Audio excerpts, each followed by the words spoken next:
lebih lanjut lagi ya tentang Desti. Oke, boleh lanjut. Oke, nanti di akhir kita bakal ngobrol-ngobrol lebih lanjut lagi tentang Desti. Nah, sekarang kita mulai masuk nih ke informasi deskripsi produk itu seperti apa sih. Nah, jadi ini sebelumnya aku mau nanya nih, teman-teman di sini khususnya para seller atau yang suka jualan di toko online nih, pernah nggak sih kalian ngerasa kayak kesel ataupun sebel karena banyak banget nanya soal produk ataupun barang yang kamu jual, padahal jelas-jelas kamu udah nulis deskripsi produk kamu di description box secara jelas. Nah, jadi kenapa sih customer masih banyak nanya tentang produk kadang kamu udah mencantumkan semua informasi dengan jelas. Nah, jadi sebenarnya ini dia penting kamu untuk menulis informasi produk secara deskriptif dan kreatif. Nah, dengan hal ini, pertama, tentunya banyak banget impact-nya buat kita. Tentunya bisa bikin konsumen kamu jadi tertarik sama produk kamu. Terus yang kedua, ini juga bisa membantu tentunya konsumen untuk tertarik juga sama produk yang tadinya berniat, mungkin nggak begitu niat banget untuk beli produk kamu atau nggak begitu nggak punya keinginan untuk check out produk kamu dan tiba-tiba jadi ingin beli produk kamu karena deskripsi produk kamu benar-benar menarik banget. Dan hal ketiga yang pastinya penting banget itu bisa mengurangi pertanyaan konsumen. Jadi konsumen nggak begitu banyak menanyakan lagi tentang produk kamu karena semuanya sudah tersedia dengan jelas di description box kamu. Oke, lanjut. Nah, jadi sebenarnya deskripsi produk ini bukan cuma sekedar wording aja di description box kamu, tapi sebenarnya merupakan sebuah solusi ataupun atas persoalan yang sering kali dihadapi calon pembeli, biar pembeli dan konsumen nggak bingung-bingung lagi sama produk kamu. Nah, selain konsumen kamu bisa merasa terbantu, karena tulisan kamu yang benar-benar helpful bisa menolong mereka, toko kamu pun ikut terbantu karena penjualan kamu ikut meningkat. Oke, sekarang kita bakal bahas apa aja sih kiat-kiat cara menulis deskripsi produk. Oke, boleh dilanjut, Kak. Yang pertama banget dan penting banget untuk teman-teman ketahui, pertama mungkin kamu harus mengenali dulu nih jenis customer dan konsumen kamu seperti apa, bisa mulai dari interest mereka seperti apa, kira-kira apa sih yang mereka butuhkan dan seberapa sering juga mereka mampir ke toko online ataupun media sosial bisnis kamu. Nah, setelah tahu hal ini, kamu kenal konsumen kamu seperti apa, dan kira-kira interest mereka seperti apa, ini bisa banget menentukan gaya komunikasi atau gaya bahasa yang kamu ingin sampaikan di brand kamu. Nah, tentunya gaya komunikasi ini bisa sesuaikan juga sesuai dari rentang umur. Konsumen kira-kira umur berapa sih yang mau konsumsi produk kamu, terus bisa diketahui juga target konsumen kamu ini siapa aja kira-kira segmentasinya. Dan dari kedua hal ini, antara faktor interest dan gaya komunikasi, nantinya kedua paduan ini akan menciptakan brand image kamu sendiri yang ingin ditampilkan. Kira-kira brand kamu ini seperti apa sih yang ingin ditampilkan? Misalkan apakah dengan gaya bahasa yang lebih casual untuk milenial, ataupun secara general, umum, formal untuk semua usia. Nah, brand image ini tentunya bisa kamu tampilkan nggak cuma lewat wording ataupun lewat tulisan, tapi juga bisa lewat tampilan visual juga. Jadi 3 faktor ini benar-benar mempengaruhi banget. Oke, boleh dilanjut, Kak.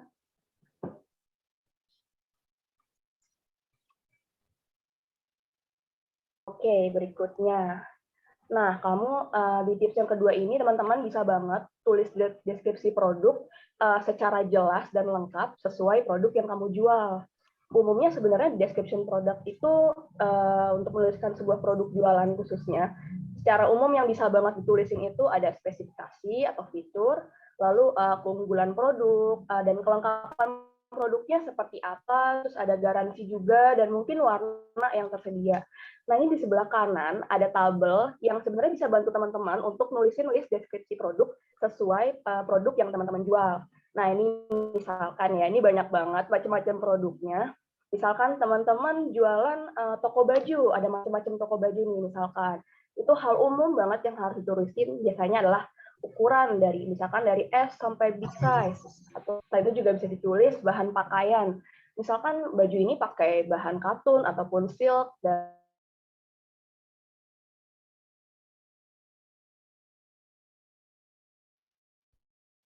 ataupun skincare. Nah, ini informasi yang nggak boleh ketinggalan untuk ditulis, itu biasanya ukuran wadah, jadi berapa mili produk ini, lalu tempat produksinya di mana, apakah misalkan made in Korea ataupun made in Indonesia. Dan yang tentunya yang nggak boleh ketinggalan yaitu how to ataupun step to step cara penggunaan.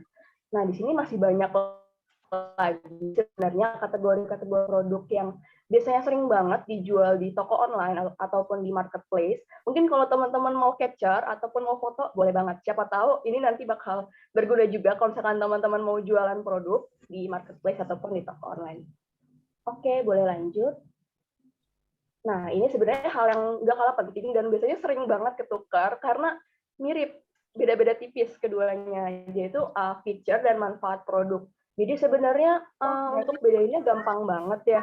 Jadi sebenarnya lebih jelas seperti ini. Kalau feature ini merupakan item yang emang udah ada dalam produk dan akan sebuah produk ini punya feature lock screen atau bisa LED dan bisa punya feature Bluetooth juga, punya face unlock. Nah, ini jadi merupakan suatu hal yang memang udah ada dalam produknya dan diunggulkan gitu. Jadi bisa membedakan dengan produk lainnya. Nah, sedangkan kalau manfaat ini merupakan seberapa impact sih barang ini ke konsumen. Misalkan kita beli dengan harga sekian, apa aja sih yang akan kita dapetin dan dampaknya apa aja kira-kira ke konsumen.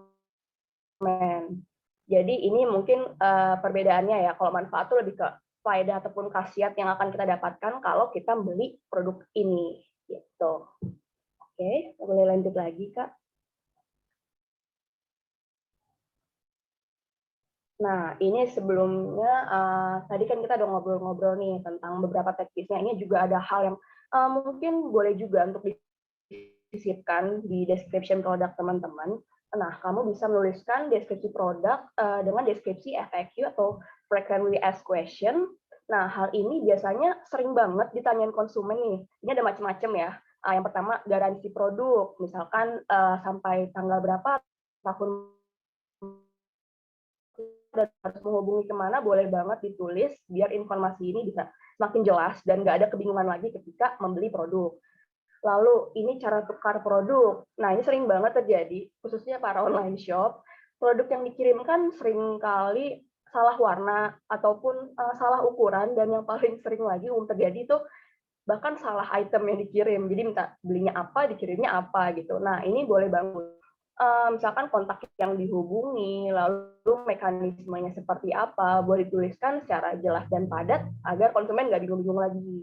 Nah, ini yang terakhir nih. Ini in case misalkan produk yang teman-teman jual itu merupakan fresh goods, dalam arti produk ini misalkan gampang basi gitu. Misalkan makanan, minuman, ataupun buah-buahan yang memang ada waktu kadaluarsanya, ini bisa ditulis kira-kira tanggal produksinya kapan, dan bisa ditulis juga waktu kadaluarsanya. Oke, boleh lanjut. Oke, tadi kan ngomongin tentang teknis ya. Nah, ini sebenarnya salah satu formula juga yang bisa teman-teman coba untuk menuliskan description. Yang pertama nih, yaitu pakai copywriting dan keyword SEO friendly. Nah, yang pertama itu teman-teman bisa review juga nih selama ini, kira-kira tulisan description box teman-teman dalam menjual produk ini udah cukup friendly belum? Atau mungkin terlalu terkesan formal, baku, ataupun kaku.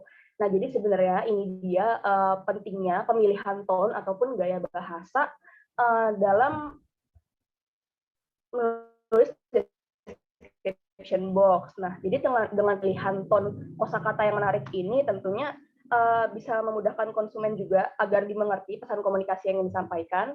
Terus mungkin bisa pakai gaya bahasa yang konversasional juga ya sehari-hari, biar ada sentuhan emosionalnya juga, dan tentunya ini mempengaruhi agar satu sama lain ngerasa bahwa ini, oh brand ini gue banget nih gitu. Terus yang kedua, ini ada formula copywriting. Sebenarnya dalam copywriting ini tuh banyak banget formulanya, sebanyak itu. Jadi sebenarnya ini secara umum ya, dan formula-formula lainnya sebenarnya merupakan turunan dari formula-formula yang secara umum ini. Nah, tapi ini secara umum aturan copywriting atau formulanya ini ada dua nih. Yang pertama yaitu KISS, yaitu keep it short and simple. Jadi gimana sih caranya tulisan teman-teman ini nggak bertele-tele, langsung to the point, dan bisa meng-highlight feature-feature yang ingin ditampilkan seperti apa. Terus yang kedua, bisa pakai formula.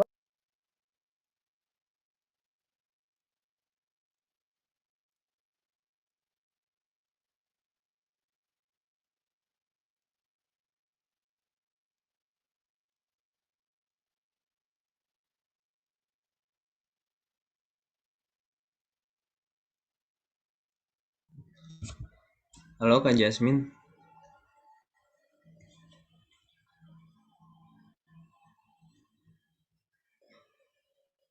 maaf Kak, suaranya hilang Kak.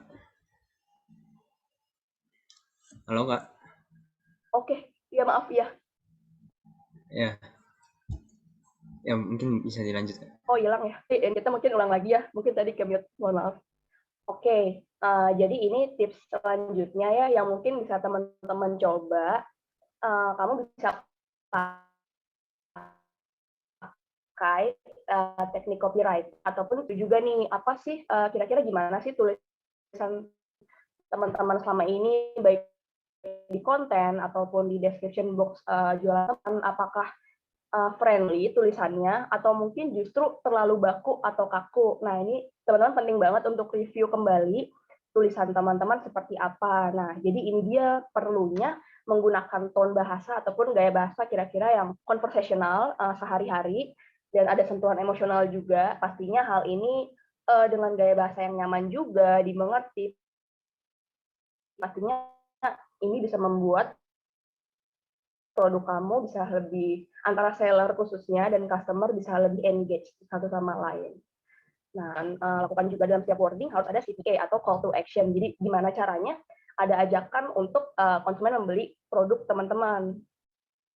Seperti pendesakan juga ya, misalkan buy one get one, atau hanya diskon hari ini, atau harga spesial beli sekarang. Nah, itu merupakan penekanan supaya ada suggestion juga ke customer untuk bisa membeli produk teman-teman.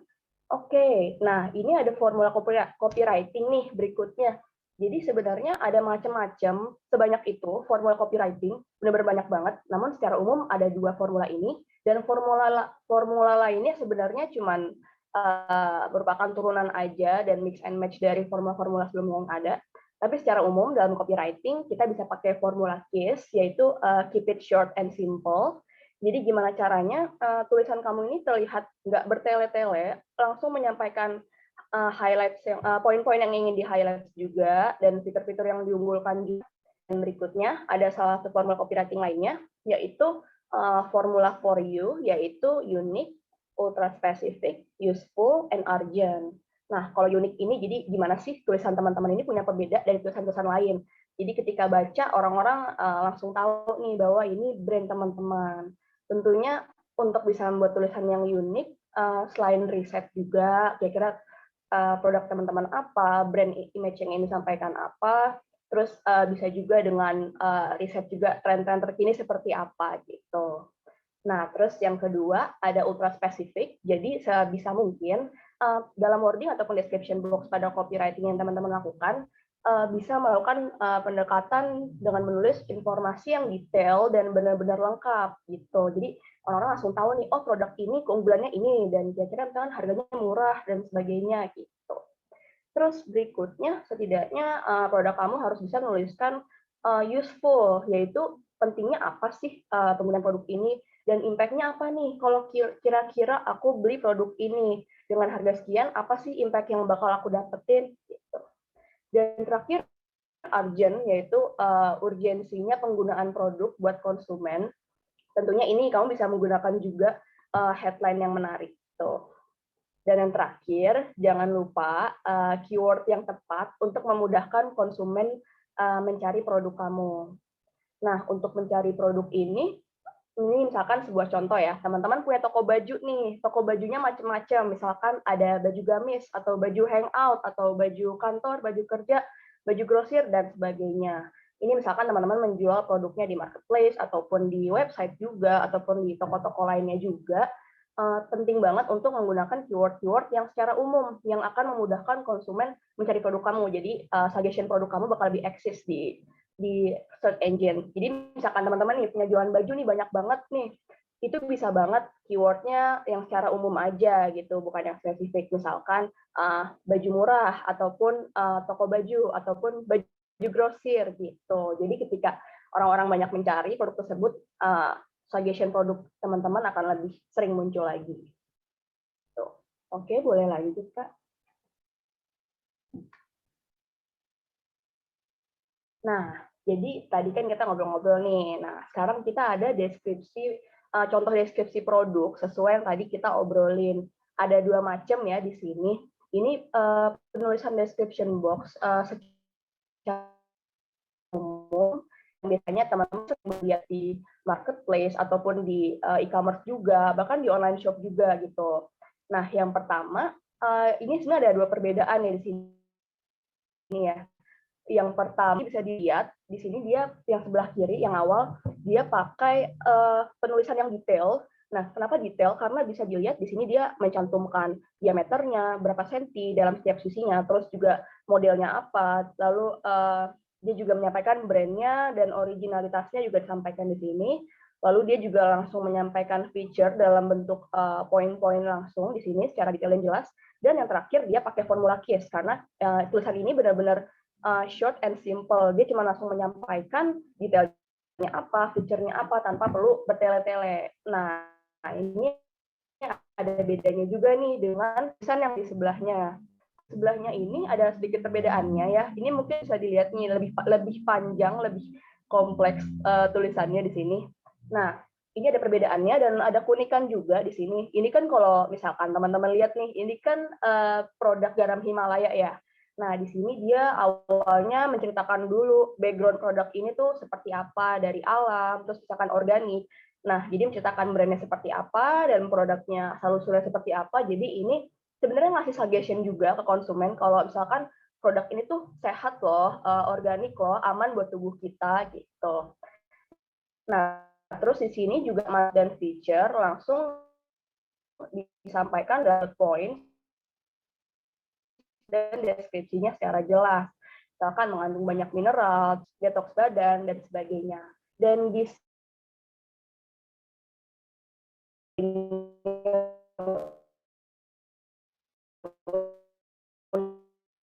kaset yang ada, terus useful juga dan urgency karena dia langsung menyampaikan kira-kira impact apa aja nih yang dapatin konsumen dan sebenarnya mengajak kita untuk bisa langsung membeli produk ini gitu. Jadi bedanya mungkin yang sebelah kiri sama sebelah kanan itu lebih ke yang sebelah kanan itu lebih menggambar narasi aja. Jadi sebenarnya dua-duanya ini tepat, nggak ada yang salah, nggak ada yang benar. Nah, untuk penulisan description box ini tergantung gimana teman-teman brand apa kira-kira yang dijual, terus campaign yang ingin disampaikan seperti apa, konten yang ingin tampilkan seperti apa, tentang usia customer seperti apa, jadi bisa di mix and match ya, atau dipilih yang mana yang sesuai. Lanjut. Lanjut. Oke, setelah tahu tips dan trik dalam copywriting, khususnya deskripsi produk yang informatif dan kreatif seperti apa. Dan mungkin teman-teman sudah mulai paham nih sedikit-sedikit step dari A sampai Z-nya. Kira-kira seperti apa sih? Nah, tentunya nggak cuma hanya teknis yang kita butuhkan, tapi kita juga butuh tools yang tepat untuk menunjang produk teman-teman untuk itu kepada konsumen. Nah, di sini sebenarnya udah ada tools yang tepat banget nih untuk teman-teman di sini bisa menjajakan produk teman-teman pada konsumen, yaitu Desti. Nah, di sini Desti punya 2 produk. Pertama itu Desti Page. Jadi ini merupakan sebuah landing page yang bisa tampilin dan share seluruh konten digital kamu, mulai dari link dan audio visual, media digital, semuanya bisa di-share. Terus ada Desti Store juga, ini merupakan platform yang tepat untuk kamu bisa bikin toko online. Bentar banget, cuma 5 menit aja, hanya butuh email dan nama kamu udah siap buka toko dari rumah. Oke, boleh lanjut.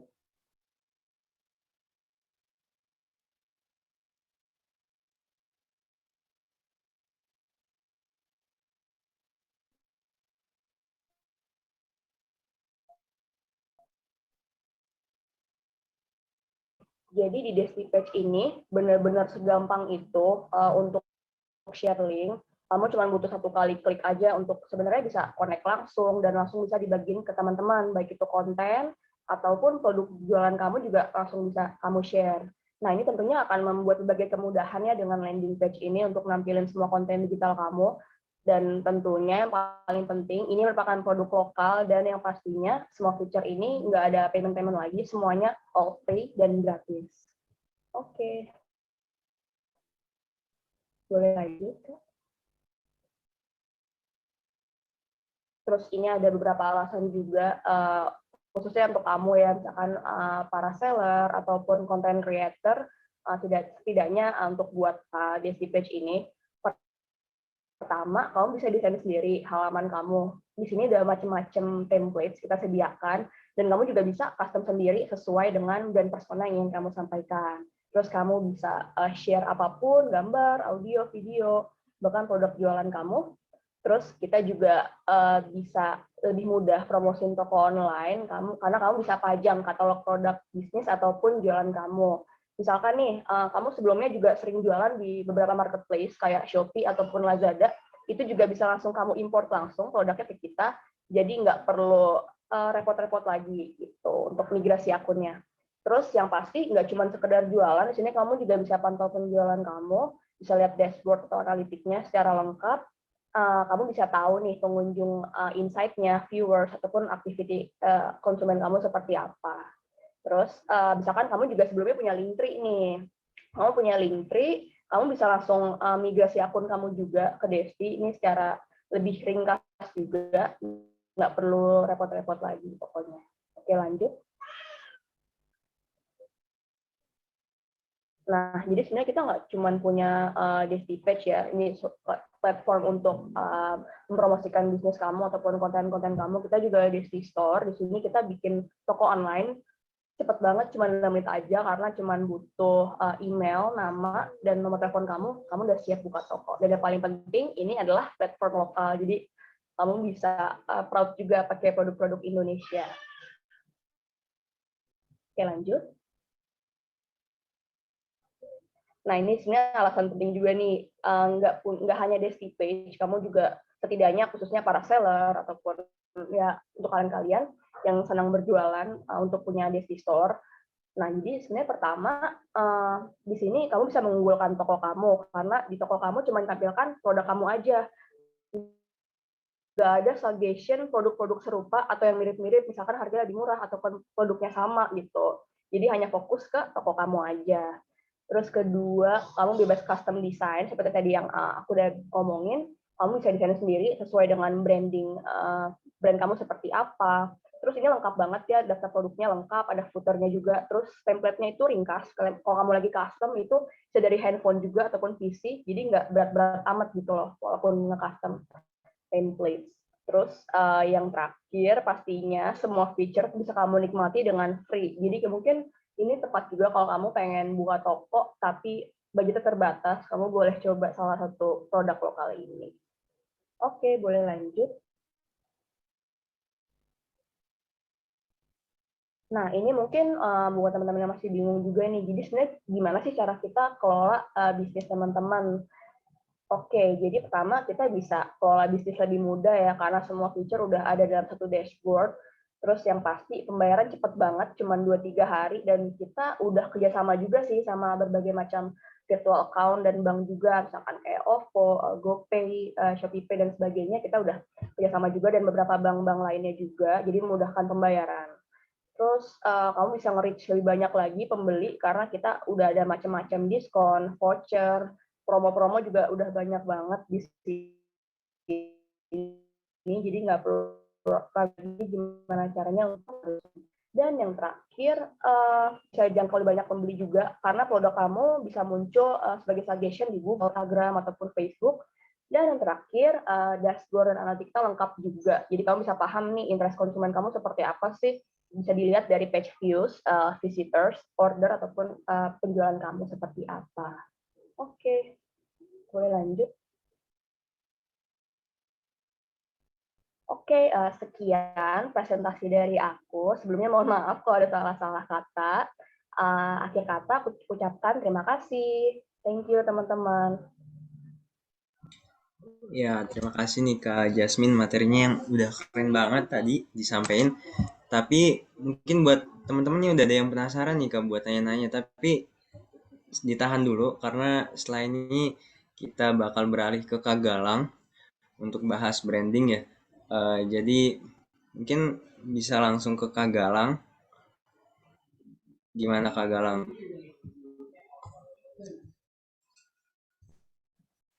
Yuk, halo selamat sore Nabil dan teman-teman. Oke Kak Galang. Ini Sebentar ya Kak. suaraku jelas kan ya? Jelas Kak, aman. Oke, aman. Mantap. Oke, Assalamualaikum warahmatullahi wabarakatuh. Selamat sore buat rekan-rekan semua yang sudah hadir di diskusi bisnis di sore hari ini. Sebelumnya makasih untuk tim Hands-on Business Community yang sudah berkolaborasi tentunya dengan Desti App untuk mengadakan webinar pada sore ini, karena memang salah satu fungsi utama dari adanya Hands-on Business Community adalah terkait fungsi edukasi gitu ya. Kita ingin mengedukasi, mensosialisasikan mengenai pentingnya UMKM di Indonesia, dan juga kita ingin meningkatkan kapasitas dari teman-teman UMKM.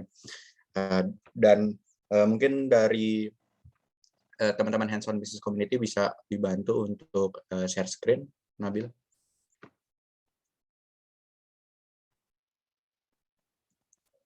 Oke, tadi sebelumnya Mbak Jasmine ya sudah sharing terkait dengan copywriting seperti itu, dan di sini aku sekedar ingin sharing juga, bukan menggurui gitu ya, karena ini based on our experience di hands-on business terkait bagaimana caranya meningkatkan branding dari sebuah brand seperti itu agar nantinya bisa lebih terlihat di masyarakat dan bisa berdampak positif terhadap penjualan dari produk ataupun jasa yang ditawarkan oleh brand tersebut. Bisa next. Oke, sebelum masuk ke materi dari branding, di sini aku ingin menjelaskan terkait hands-on business. Jadi ini adalah 3 pilar utama yang kita lakukan, di mana pilar yang pertama adalah edukasi, konsultasi, dan juga support. Seperti itu, di mana dari masing-masing ketiga pilar itu pada intinya kita ingin mendukung, ingin mengakselerasi berbagai macam UMKM. Seperti itu. So, next. Oke, ini adalah 2 pilar pertama, ada consult dan juga support, di mana ketika kita melakukan riset ke lapangan, kita mendapati 4 problem utama yang ditemukan oleh teman-teman pelaku bisnis di lapangan. Nah, yang pertama adalah terkait dengan kapasitas ataupun skill para owner dari si bisnis tersebut. Lalu problem yang kedua adalah mengenai operasional dan juga produksinya. Lalu yang ketiga adalah terkait digitalisasinya, hingga nantinya berdampak kepada expansion market, seperti ekspansi market dari si produk tersebut. Lalu problem yang keempat adalah terkait financial access, di mana dari 4 problem itu kita di hands-on business juga melakukan support dengan menghubungkan antara pelaku bisnis dengan berbagai stakeholder yang terkait. Seperti itu. Kita memiliki partner, mentor, dan juga konsultan.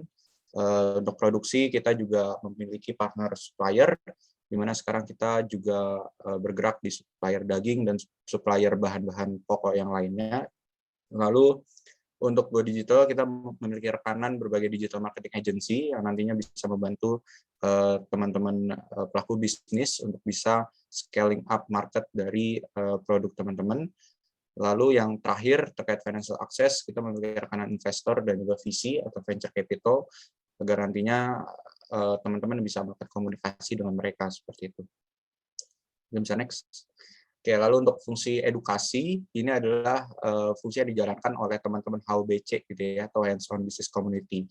Lahirnya Hands-on Business Community karena kita melihat adanya desire yang kuat gitu ya, keinginan yang kuat dari teman-teman anak muda untuk do something for society gitu ya, untuk membantu sekelilingnya pelaku-pelaku bisnis.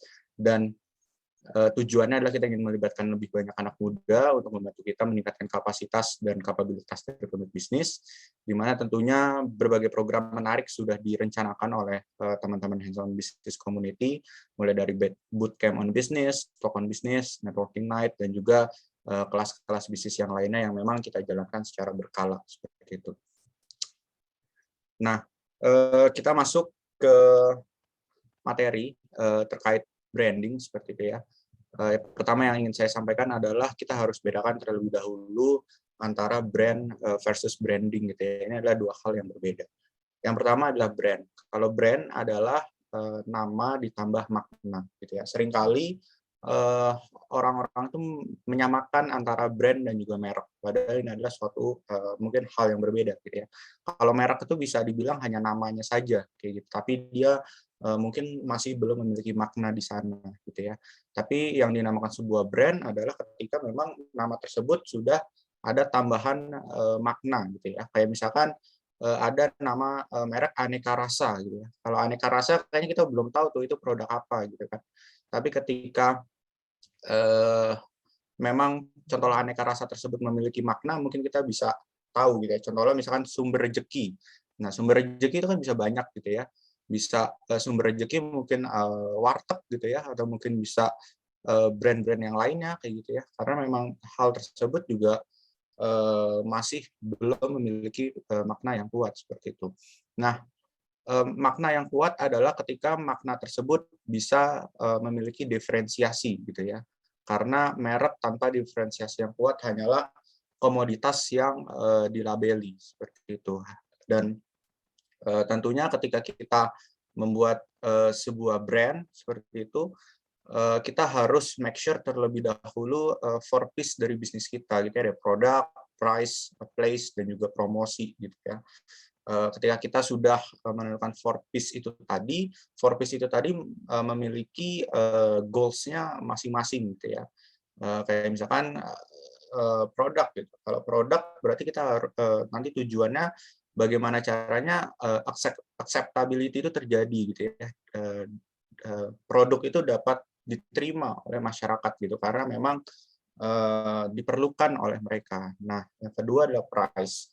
Kalau price itu bagaimana caranya tujuannya affordability gitu ya atau keterjangkauan, gimana caranya kita bisa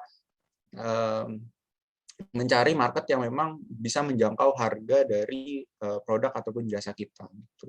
Terus kalau place itu terkait accessibility gitu ya. Ketika place tersebut aksesibilitas sudah baik gitu, itu nantinya ke depannya brand juga akan cenderung lebih berkembang gitu ya. Terus kalau promosi itu terkait awareness gitu ya. Nah, jadi sebelum kita memastikan brand makna dari brand kita itu apa gitu ya, kita harus make sure dulu 4P itu tadi gitu ya di produk kita itu apa dan pada akhirnya kita memiliki makna yang cukup kuat di sana. Ini next. Nah, kalau nama brand sendiri memiliki berbagai berbagai penamaan gitu ya yang bisa kita lakukan. Ini adalah 4. Pertama, penamaan merek mulai dari eponymous, deskriptif, akronomik, dan juga sugestif. Di mana kalau eponymous itu memberikan merek dari nama seseorang gitu ya, yang memang nama seseorang itu merupakan tokoh yang cukup kuat gitu ya, biasanya public figure gitu ya. Terus yang kedua adalah deskriptif, di mana nama merek mendeskripsikan suatu produk ataupun jasa, sehingga nantinya dari nama tersebut sudah tahu gitu ya brand itu jual apa. Terus yang tiga adalah akronomik, di mana nama merek dengan penggunaan singkatan gitu ya, kayak KFC dan singkatan-singkatan yang lainnya BCA, BNI seperti itu. Terus yang keempat adalah sugestif, di mana nama merek yang memunculkan gabungan kata baru gitu ya. Next.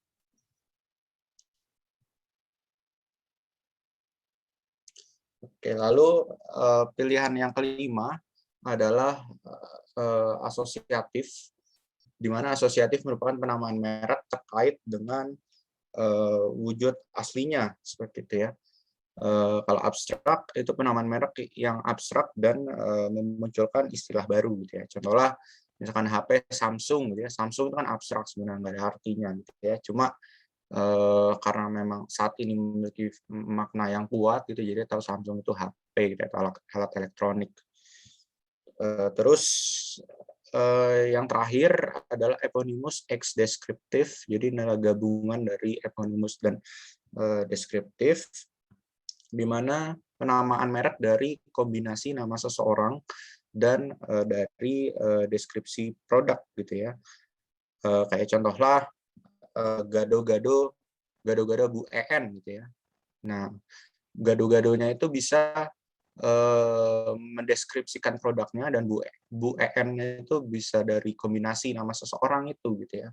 Nah, itu bisa dilakukan juga gitu. Nah, pilihan terkait yang bisa kita tentukan gitu ya, kita memilih nama brand yang seperti apa itu based on produk yang kita jual ya, produk atau services yang kita jual, dan juga market yang kita tuju gitu ya. Next. Nah, kalau tadi adalah sebuah brand gitu ya, terkait penjelasannya dan juga terkait pemilihan ya, opsi pemilihan nama brand. Di sini asumsinya teman-teman sudah memiliki nama brand gitu ya. Nah, nama brand itu kan tentunya harus di-sounding gitu ya ke masyarakat agar nantinya bisa banyak yang tahu sekaligus mengenal dari kita. Nah, aktivitas tersebut merupakan branding. Jadi branding adalah kegiatan meningkatkan makna suatu merek gitu ya. Jadi brand tersendiri, brand aja udah ada maknanya sebenarnya. Branding ini peningkatan ya, leverage makna dari brand tersebut gitu ya, agar nantinya tujuannya satu, membuat brand loyalty gitu ya, atau loyalitas pelanggan, serta membangun intangible asset. Karena ketika branding ini dilakukan itu bisa memberikan social awareness gitu ya, yang nantinya itu merupakan intangible asset atau aset yang tidak dapat diukur gitu ya. Nah, serta nantinya akan terhindar dari perang harga gitu ya. Jadi kalau loyalitas brand itu sudah terbentuk, harga itu menjadi konsiderasi yang tidak utama gitu ya untuk pelanggan, karena itu tadi sudah terbentuk loyalitas brandnya. Dan mungkin bisa sebelumnya. Nah, mungkin bisa back. Nah, the most powerful brand is by delivering impact gitu ya. Dan gimana caranya memberikan branding yang kuat adalah dengan menunjukkan gitu ya, menunjukkan impact yang memang sudah dilakukan brand tersebut terhadap society gitu. Karena dengan kita menunjukkan dampak tersebut, branding akan lebih cepat mudah diterima gitu ya oleh masyarakat. So next. Nah, ini adalah tipe-tipe dari marketing gitu ya, dan tujuannya masing-masing gitu. Mulai dari ada selling, promotion, positioning, dan juga branding, itu punya tujuan yang berbeda gitu ya, sesuai dengan tingkatan produk kita atau posisi produk kita gitu ya. Ibaratnya yang paling fundamental tuh di brandingnya gitu ya, karena branding itu akan nantinya tujuannya ke loyalitas gitu. Nah, branding tersebut diperkuat, itu baru naik step ke positioning, di mana kita bisa mendefinisikan atau mengidentifikasi strategi yang bisa kita lakukan gitu ya, terkait brand kita ini ingin dikenal seperti apa gitu, itu positioning. Nah, setelah positioning itu dilakukan, itu promotion baru dilakukan. Nah, promotion tuh ibaratnya kalau pintu itu pool-nya, kita menarik gitu ya, melakukan campaign dengan mungkin kolaborasi dan lain-lain kayak gitu ya, garantinya brand ataupun merek kita bisa kenal gitu. Nah, yang terakhir adalah selling. Kalau selling itu lebih ke push, gimana cara mendorong closing di sana gitu ya, penjualan produk itu ada di sana gitu ya. Nah, ibaratnya kalau kita lagi berperang gitu ya, selling itu prajuritnya sebenarnya. Gimana caranya bisa nembak gitu ya, bisa melakukan closing dengan berbagai konsumen kayak gitu. Nah, kalau branding itu ibaratnya jenderalnya gitu. Dia yang ngelit berbagai macam prajurit-prajurit yang ada di depannya. Kayak berarti ada prajurit tingkat 3, ada positioning, terus ada prajurit tingkat 2 promotion, dan prajurit tingkat terakhir itu di sellingnya gitu. Nah, Jadinya memang ketika ingin meningkatkan sebuah selling, rasanya harus meningkatkan brandingnya dulu gitu ya. Seringkali terbalik gitu. Ingin meningkatkan selling tapi brandingnya saja belum kuat gitu ya. Langsung tiba-tiba loncat gitu ibarat loncat langsung pengen produk ini cepat laku gitu. Padahal ketika produk itu ingin dibeli oleh masyarakat itu memerlukan customer experience dulu gitu kan. Di sana tiba-tiba langsung pembeli itu memutuskan oke, saya beli yang ini gitu kan. Gitu. Next. Nah, ini adalah tahapan dari branding.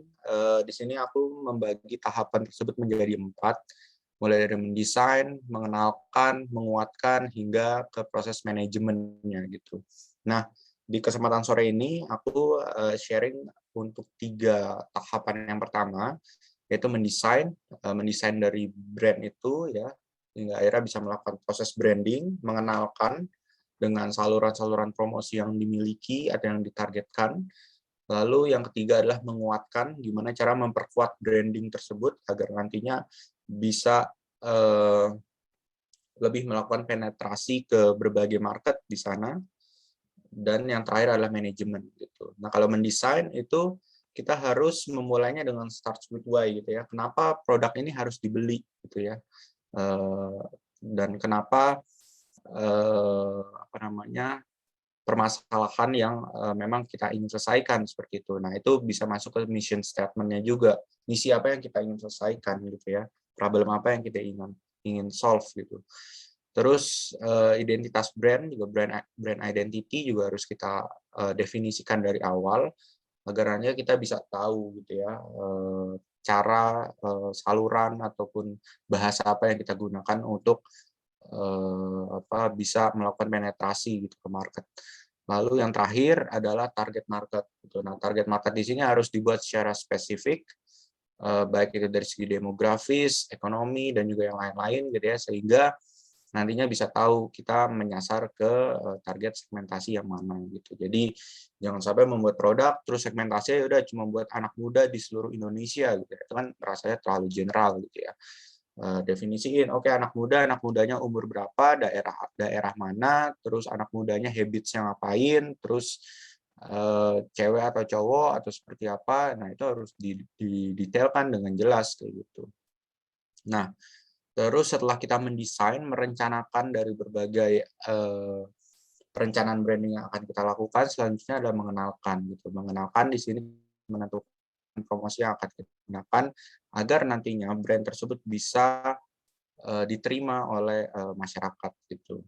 Nah, mengenalkan ini juga memiliki tantangan yang cukup banyak gitu ya, dan kita bisa mengukur terkait acceptance growth gitu ya, atau pertumbuhan daya terima dari masyarakat gitu ya. Kayak misalkan di 3 bulan pertama itu daya terimanya seperti apa, terus nanti kita ukur di bulan-bulan selanjutnya gitu ya. Kalau misalkan nanti ternyata kurang signifikan peningkatannya atau bahkan malah mengalami penurunan, itu berarti ada yang salah di mengenalkan brandnya itu tadi gitu ya.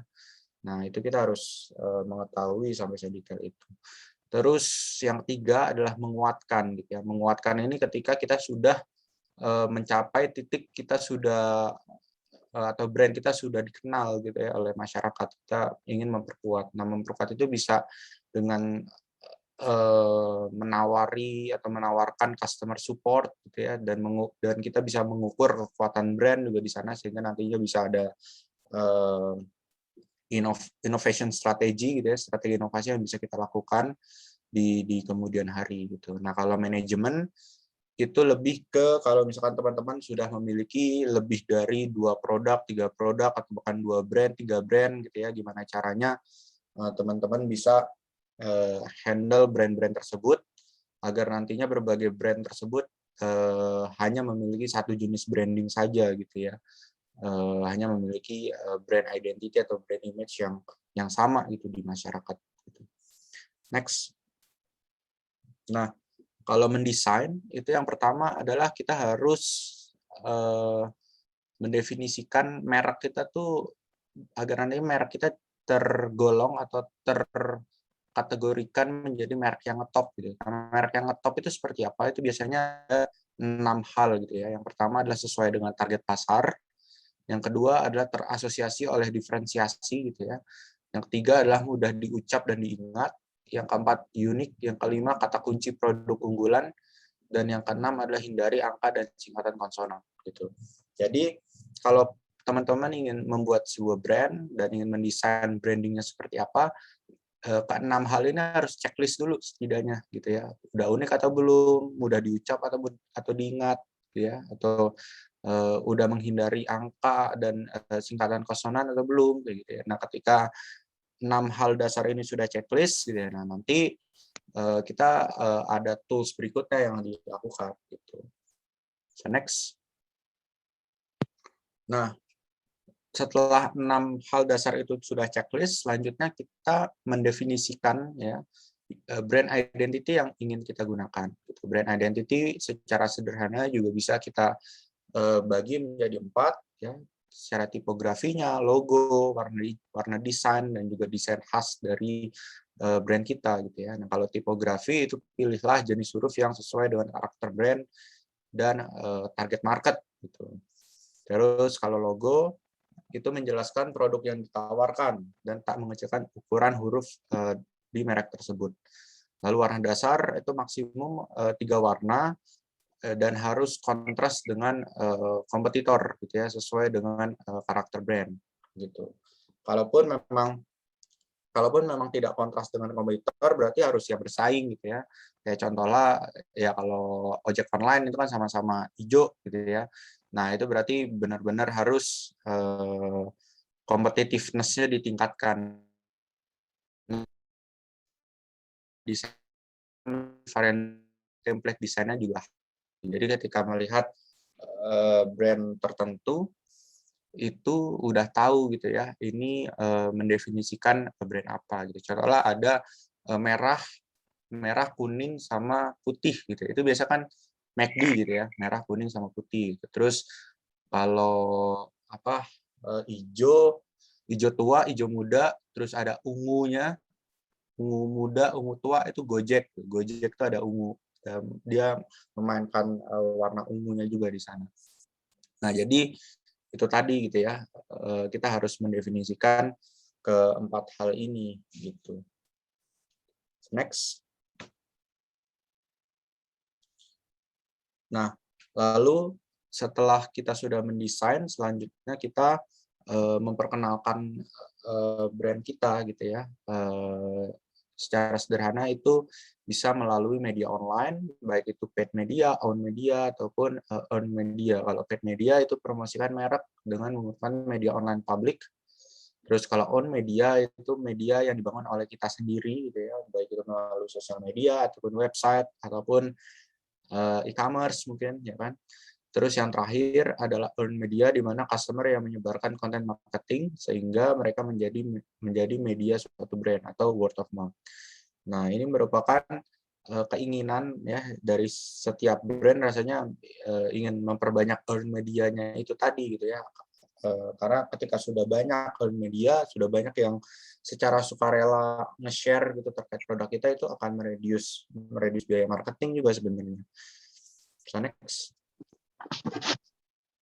Nah, lalu memperkenalkan yang kedua itu kita harus membuat eksistensi brand. Gitu. Nah, kalau eksistensi brand itu bisa dibedakan menjadi 5 ICCVR gitu ya.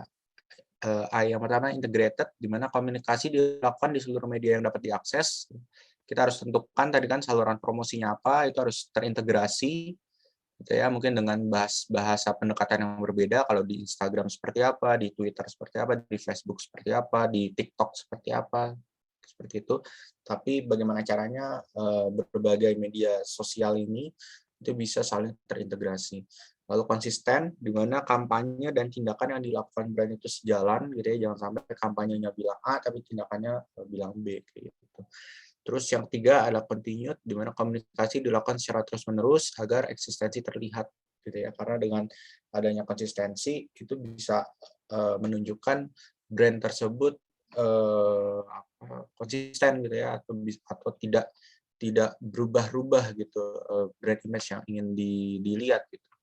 Terus yang keempat adalah viral, di mana mengupayakan agar tiap kampanye tersebut dibicarakan, kayak gitu. Terus yang kelima adalah reachable, di mana brand itu harus mudah dihubungi atau didapatkan dan juga terdapat kontak yang bisa dihubungi gitu ya. Membelinya melalui apa, terus kalau ada keluhan harus menghubungi kemana, itu harus jelas juga gitu. Next.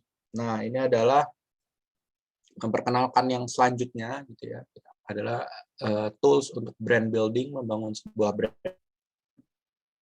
Pertama adalah komunitas dan event gitu, karena dengan melakukan event itu bisa orang-orang yang setidaknya sudah tertarik dengan brand kita. Lalu yang kedua ada brand ambassador gitu ya, saat ini sudah banyak juga rasanya startup ataupun brand gitu ya sudah menjalankan brand ambassador ini ataupun kampus ambassador seperti itu.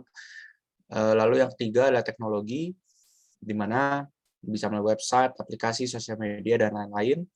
Yang kelima, yang keempat adalah PR dan juga press release gitu ya. Kita menggandeng media untuk meliput terkait brand kita seperti itu agar nantinya bisa dilihat oleh banyak orang. Lalu yang kelima adalah kolaborasi antar bisnis gitu. Agar nantinya bisa terjadinya cross market gitu ya. Marketnya bisa saling bercampur gitu ya. Nah, ini adalah kelima building tools yang bisa kelima brand building tools yang bisa dilakukan oleh teman-teman ketika ingin membangun sebuah brand agar lebih terlihat gitu ya di masyarakat. Bisa next. Nah, yang ketiga adalah memperkuat gitu ya. Jadi tadi yang dua pertama itu mendesain, terus memperkenalkan, lalu yang ketiganya memperkuat. Memperkuatnya ini memperkuat apa? Memperkuat reputasi brandnya gitu ya. Karena reputasi itu tadi intangible asset gitu ya. Ketika reputasi itu sudah hancur, itu rasanya sulit gitu untuk memperbaikinya. Nah, makanya dari awal rasanya penting untuk tahu dulu posisi reputasi dari brand kita itu seperti apa dan gimana caranya kita bisa memperkuat reputasi tersebut agar nantinya dalam tanda kutip tidak mudah goyang gitu ya apabila terdapat isu-isu tertentu gitu. Nah, gimana sih caranya untuk memperkuat reputasi brand? Itu ada ke-8 hal di sini gitu ya, yang bisa teman-teman tekankan. Yang pertama adalah terkait kualitas produk. Kita make sure dulu produk ataupun service yang ditawarkan itu kualitasnya bagus gitu ya. Sehingga nantinya ketika kualitas produk itu udah bagus, itu sudah mereduce satu faktor adanya yang bisa merusak reputasi brand. Terus yang kedua adalah fitur dan juga model produk gitu ya. Gimana cara bisa memperlihatkan fitur-fitur yang inovatif dan lain-lain, modelnya yang selalu diperbaharui sehingga nantinya bisa lebih banyak orang yang menerima produk kita. Terus yang ketiga adalah pelayanan. Pastikan segala pelayanan dari proses produksi, proses distribusi dan juga nantinya bisa menjual produk atau services itu hingga nantinya produk and services itu bisa dapat dilakukan atau bisa dapat dikonsumsi gitu ya oleh konsumen kita, itu kita pastiin gitu ya secara aman gitu. Terus yang keempat adalah keamanan produk ya. Keamanan produk juga harus dipastiin, apalagi kalau misalnya keamanan produk dari segi makanan gitu ya. Kalau makanan ini cenderung lebih challenging karena banyak sekali faktor-faktor yang harus diperhatiin secara detail gitu ya. Ya sebenarnya berbagai bisnis juga banyak gitu ya tantangannya. Terus yang kelima adalah terkait kepercayaan, karena kepercayaan adalah sesuatu yang tidak bisa dibeli gitu ya. Jadinya kepercayaan harus dijaga dari awal dan harus selalu menjadi concern gitu ya. Terus yang keenam adalah testimoni, di mana ketika ada pembelian-pembelian yang dilakukan harus didokumentasikan gitu ya, sehingga nantinya bila ada keperluan untuk mempublish testimoni tersebut, itu bisa meningkatkan reputasi kita gitu. Terus yang ke-7 adalah citra dan yang ke-8 adalah konsistensi. Jadi ini rasanya ke-8 hal yang harus diperhatikan teman-teman ketika menjalankan sebuah bisnis dan ingin memperkuat reputasi brand dari teman-teman. So next. Nah, ini adalah tujuan akhirnya dari branding, gitu ya, yaitu loyalitas brand atau brand loyalty, di mana suatu kondisi di mana pelanggan melakukan pembelian secara berulang terhadap sebuah brand, membangun kepercayaan terhadap brand, dan konsisten menggunakan brand serta tidak peduli dengan apapun yang ditawarkan pesaing.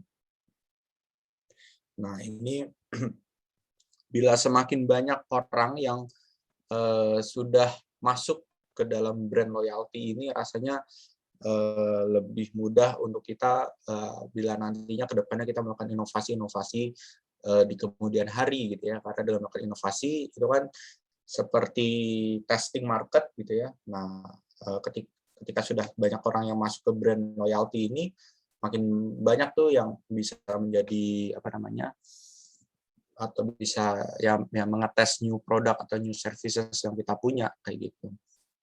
Nah, terdapat 3 tahapan gitu ya, atau 3 tingkatan. Yang pertama adalah brand recognition, di mana brand tersebut sudah mendapatkan awareness dari segi nama, fitur yang mereka gunakan, ataupun manfaat yang mereka tawarkan, seperti itu. Lalu yang kedua adalah tingkatan brand preference, di mana produk tersebut sudah diakui terkait kegunaannya dan konsumen secara sukarela gitu ya akan membeli bila available produk ataupun servisnya gitu. Terus yang ketiga adalah brand insistence, di mana ini tingkatan yang paling atas, yaitu harus memiliki gitu ya, harus mempunyai gitu. Jadi ketika kita mengeluarkan produk gitu, itu dia udah nggak mikirin apa-apa, yang penting beli gitu ya. Contohnya kayak kemarin ya, makanan ini ya, McD gitu ya, McD kolaborasi dengan salah satu Korea band gitu ya, itu kan resistance gitu ya, gimana caranya market harus beli gitu, must have gitu. Nah, ini penutup dari aku, di mana your brand is what other people say about you when you grow gitu ya. Ini gimana caranya brand yang dilakukan atau brand yang dimiliki oleh teman-teman nantinya adalah brand yang teman-teman tidak melakukan usaha marketing misalkan, itu brand teman udah diomongi gitu ya, diomongkan oleh banyak orang gitu, sehingga nantinya bisa mengurangi upaya yang atau mengurangi resource yang kita gunakan di proses marketing gitu. Jadi mungkin itu hal yang bisa aku sampaikan. Sekali lagi terima kasih teman-teman yang sudah menyimak sharing aku tadi. Maaf bila ada kesalahan. Selamat sore semuanya. Sore Kak. Oke, kita kasih reaction dulu dong. Applause ya buat kakak-kakaknya karena udah nyampein materi yang keren banget nih dari Kak Jasmine sama Kak Galang. Sekarang ini aku bakal ngadain sesi Q&A buat teman-teman yang mau bertanya. Nanti bisa langsung chat aja di Zoom ya, atau mungkin bisa langsung resign juga nggak apa-apa. Nah, ini tadi aku lihat udah ada yang nanya nih ke Kak Jasmine ya, dari Kak Fania nih. Selama kakak jadi copywriter, apakah kakak menerapkan basic konsep? Apakah kakak menerapkan AIDA? Dan kalau mau, apa aja nih produk yang paling menantang buat kakak yang pernah kakak handle? Oke, sebelumnya terima kasih banyak buat teman-teman yang udah nanyain di sini. Seru untuk hari ini juga.